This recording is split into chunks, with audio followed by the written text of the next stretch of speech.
오늘도 우리에게 주어진 그 자리에서 하나님을 따라가길 원합니다. 어떤 길 위에서도 하나님과 함께 걸어가길 원합니다. 다 함께 사도신경으로 우리의 신앙을 고백하겠습니다. 전능하사 천지를 만드신 하나님 아버지를 내가 믿사오며 그 외아들 우리 주 예수 그리스도를 믿사오니 이는 성령으로 잉태하사 동정녀 마리아에게 나시고 본디오 빌라도에게 고난을 받으사 십자가에 못 박혀 죽으시고 장사한 지 사흘 만에 죽은 자 가운데서 다시 살아나시며 하늘에 오르사 전능하신 하나님 우편에 앉아 계시다가 저리로서 산자와 죽은 자를 심판하러 오시리라. 성령을 믿사오며 거룩한 공회와 성도가 서로 교통하는 것과 죄를 사하여 주시는 것과 몸이 다시 사는 것과 영원히 사는 것을 믿사옵나이다. 아멘.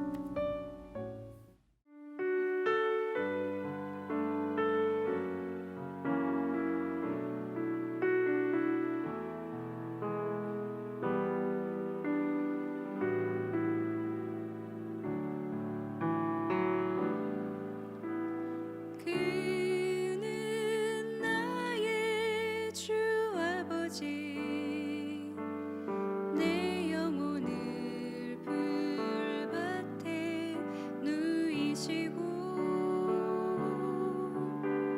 새와 나무의 노래로 내 맘을 위로하여 주시네.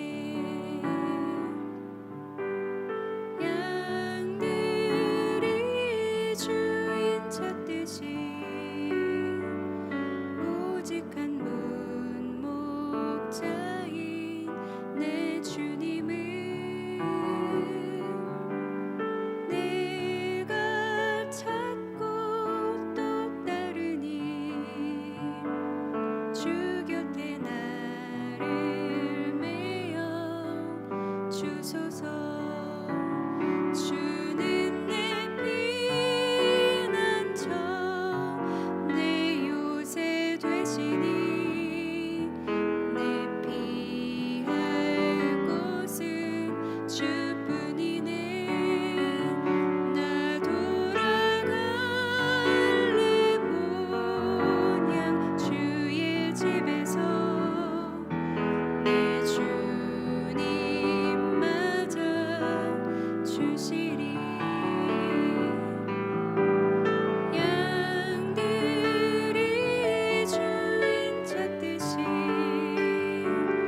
오직 한 문 목자인 내 주님을 내가 찾고 또 따르니 주 곁에 나를 메어 주소서. 주는 내 피난처 내 요새 되시니 내 피할 곳은 주뿐이네. 나 돌아갈래 본향 주의 집에서 내 주님 맞아 주시리.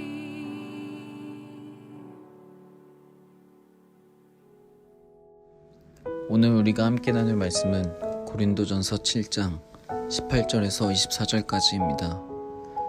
할례자로서 부르심을 받은 자가 있느냐? 무할례자가 되지 말며 무할례자로 부르심을 받은 자가 있느냐? 할례를 받지 말라. 할례 받는 것도 아무것도 아니요 할례 받지 아니하는 것도 아무것도 아니로되 오직 하나님의 계명을 지킬 따름이니라. 각 사람은 부르심을 받은 그 부르심 그대로 지내라. 내가 종으로 있을 때에 부르심을 받았느냐? 염려하지 말라. 그러나 내가 자유롭게 될 수 있거든 그것을 이용하라. 주 안에서 부르심을 받은 자는 종이라도 주께 속한 자유인이요 또 그와 같이 자유인으로 있을 때에 부르심을 받은 자는 그리스도의 종이니라. 너희는 값으로 사신 것이니 사람들의 종이 되지 말라. 형제들아, 너희는 각각 부르심을 받은 그대로 하나님과 함께 거하라. 아멘. 반갑습니다. 오늘 고린도전서 7장 18절부터 24절까지를 중심으로 부르심이라는 주제의 말씀을 함께 나누겠습니다. 바울은 어제 본문에 이어서 할례에 대해서 말합니다.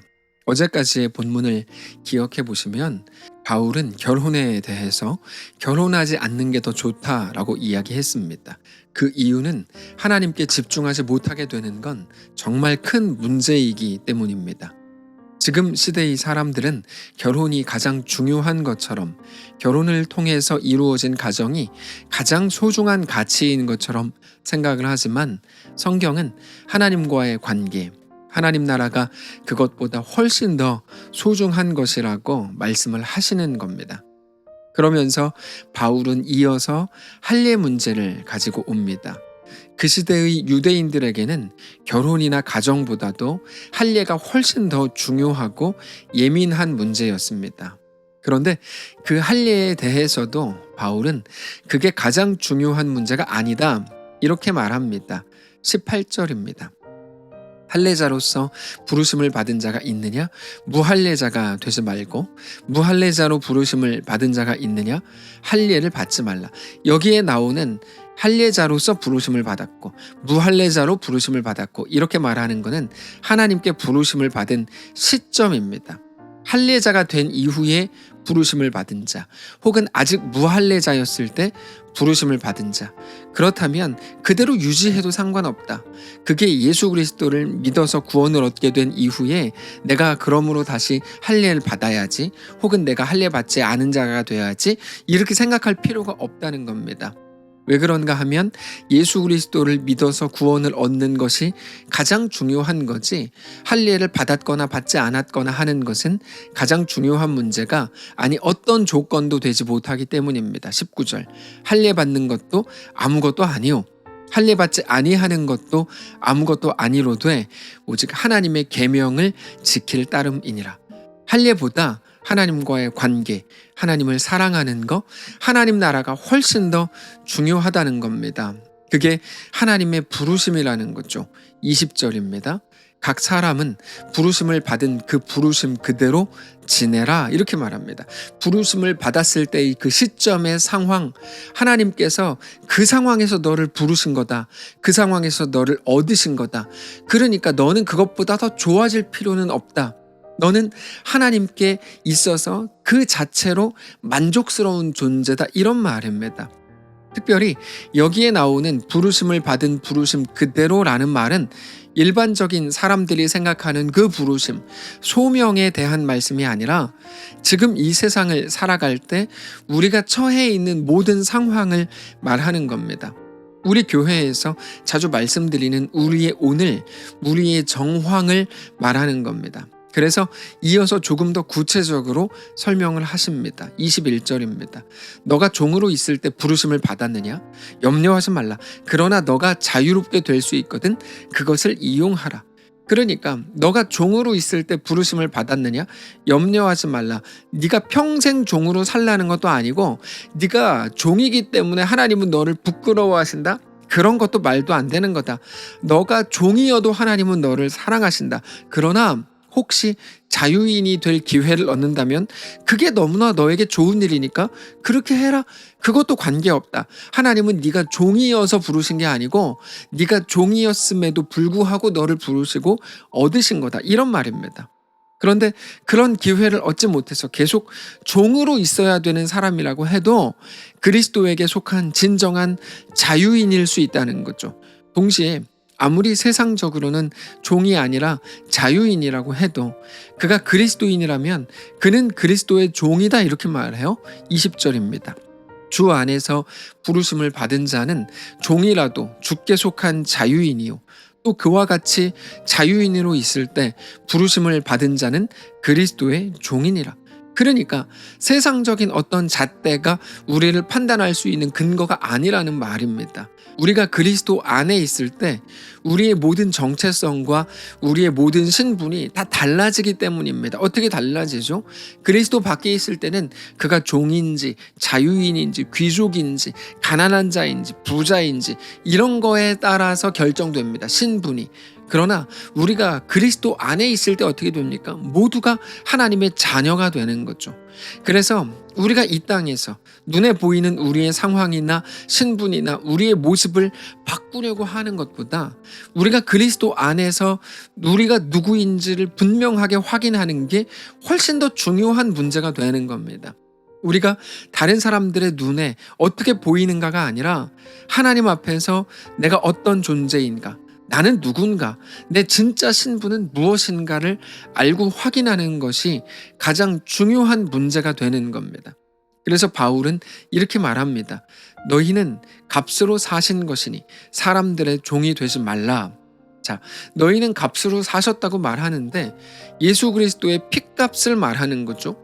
예수의 핏값으로 너희를 하나님이 사셨다 이런 말입니다. 그러니까 사람들의 종이 되지 말라는 거죠.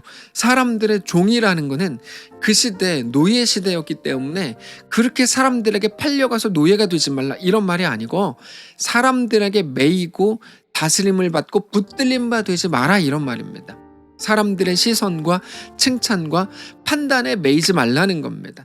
그들의 한마디에 한없이 기분이 좋아졌다가 반대로 누군가의 한마디에 완전히 다운되는 것이 우리의 모습이라면 그게 사람들에게 휘둘리는 사람들의 종이 되는 건데 그렇게 하지 말라는 거죠.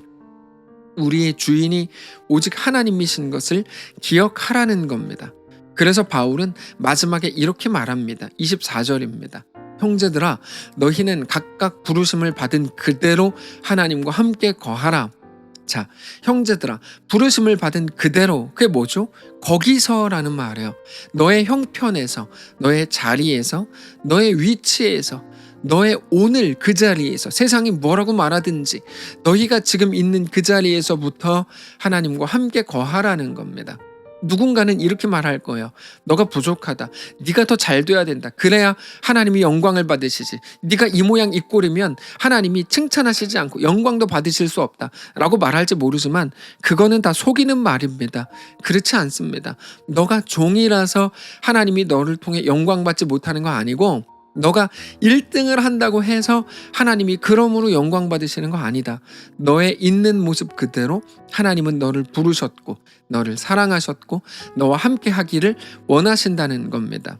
하나님께서 우리를 어떻게 부르셨는지 언제 만나주셨는지를 생각해 보십시오. 우리가 연약할 때 누구도 우리를 칭찬하지 않을 그때 우리가 심각하게 외로울 때 우리가 가난할 때 우리가 힘들어할 때 하나님께서는 그때 우리를 만나주셨고 우리와 함께 하셨고 우리의 주인이 되어주셨습니다. 로마서에서는 그것을 이렇게 말합니다. 로마서 5장 6절입니다.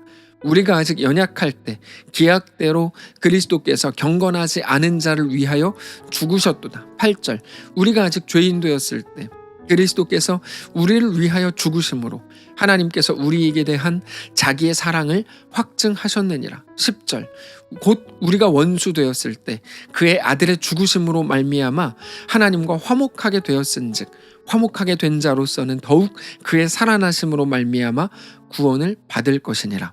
여러분 이게 우리의 신앙 현실입니다. 연약하고 죄인이었고 하나님과 원수였을 때 세상은 그때 그러므로 우리를 버리지만 하나님은 그때 우리를 얻으셨다는 겁니다. 하나님이 그때 우리의 최악의 때 연약하고 부족할 때 우리를 얻으시고 안아주시는 이유는 뭘까요? 그것은 무엇을 이야기하는 걸까요? 영원히 나는 너를 떠나지 않는다. 그러므로 나는 언제나 너와 함께한다. 나는 너가 어떤 골짜기에서도 어떤 흑암에서도 어떤 문제와 아픔과 외로움과 어떤 외면 속에 너가 있다고 해도 나는 너를 붙든다. 나는 네 아버지다. 내가 너를 지었다. 내가 너의 하나님이다. 이것을 말씀하시는 겁니다. 사랑하는 성도 여러분, 세상은 우리가 잘났을 때 우리가 잘 나갈 때 우리를 반겨줍니다. 우리의 잘난 그 모습을 원하는 거죠. 우리 기술과 실력과 우리의 장점을 원하는 겁니다. 그러나 하나님은 우리 자체, 우리 존재를 원하십니다. 그래서 우리의 기능이 아니라 우리 존재 자체를 사랑하시죠. 우리의 연약함과 못남의 때에 우리를 안아주시는 이유입니다. 오늘 그 하나님이 우리의 하나님이신 것으로 인해 자유하시기를 바랍니다. 그렇게 하나님의 완전하심이 우리의 기쁨의 이유가 되고 우리의 평안의 이유가 되어서 어떤 형편 속에서도 오직 하나님만을 뜨겁게 사랑하는 거룩한 주의 성도들 되시기를 바랍니다. 기도하겠습니다. 살아계신 하나님 감사합니다. 우리의 생명이 하나님께 있음을 정직히 고백합니다. 세상은 우리가 더 좋은 모습을 보이지 않았을 때 우리를 외면하고 버리려고 하지만 하나님은 우리가 가장 못났을 때, 가장 바닥에 있을 때, 가장 추울 때, 가장 외로울 때, 가장 연약할 때, 가장 죄인이 되었을 때, 심지어 우리가 하나님과 원수되었을 때조차 우리를 얻으신 분인 것을 기억합니다. 그 하나님을 오늘 신뢰합니다. 주님을 사랑합니다. 그러므로 내가 오늘 또 나의 연약함과 실수와 못난 실력을 통해서 어떤 골짜기로 어떤 흑암으로 들어간다고 해도 그 속에서조차 우리 하나님 되시는 나의 하나님으로 인하여 만족하고 기대하고 소망을 잃지 않는 우리의 오늘, 우리의 2022년 되도록 축복해 주시옵소서. 오직 우리의 하나님 되셔서 너무 감사합니다. 그 하나님으로 인하여 기쁨과 평안이 회복되는 귀한 날 되게 하옵소서. 감사드리며 살아계신 예수님의 이름으로 기도합니다. 아멘. 사랑하는 성도 여러분, 하나님께서 오늘 하루를 우리에게 또 허락하셨습니다. 믿음으로 주께 나아가시기를 바라고 어떤 형편 속에 계시든지 하나님이 나의 아버지이신 것으로 인해 만족하고 오히려 기뻐하는 그렇게 주 안에 거룩함으로 살아가는 거룩한 주의 성도들 되시기를 축복합니다.